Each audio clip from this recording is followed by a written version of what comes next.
So next సింహరాశి, ఇంగ్లీష్లో Leo అంటారు. మఖ 1, 2, 3, 4 పాదంలో, పుబ్బ 1, 2, 3, 4 పాదములు, ఉత్తర 1వ పాదము, ఆదాయం 5, వ్యయం 5, రాజపూజ్యం 5, అవమానం 7. సో ఈ సంవత్సరము సింహరాశి వారికి అష్టమ శని నడుస్తూ ఉంది, జాగ్రత్తగా ఉండండి. అలాగే ఈ సంవత్సరము మే తదుపరి గురువు అతిచారం వల్ల వ్యయంలోకి గురువు వచ్చేటువంటి అవకాశం కనిపిస్తూ ఉంది. So it is very dangerous. 12వ ఇంట్లో గురువు, అలాగే శని, అష్టమ శని. సో చాలా సమస్యల బారిన పడే అవకాశం ఉంది. ఈ సంవత్సరము ఇంట్లో తల్లి మూలక సూతకము పట్టేటువంటి అవకాశం ఉంది. అష్ట కష్టాలు, అష్టమ శని అంటే అష్ట కష్టాలు ఉంటాయి, జాగ్రత్తగా ఉండండి.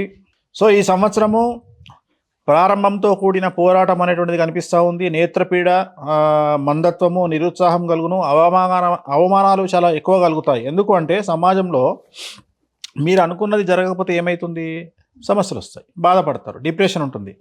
సో ఏది అనుకుంటే దానికి వ్యతిరేకమైన ఫలితాలు ఉంటాయి.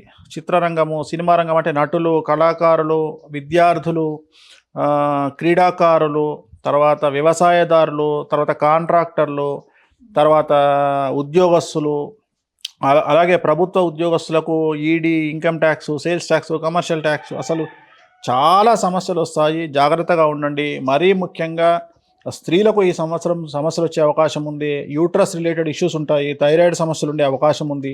సో అష్టమ శని అనేటువంటిది గురువు వ్యయంలో ఉండడం చాలా సమస్యగా భావించాల్సి ఉంటుంది.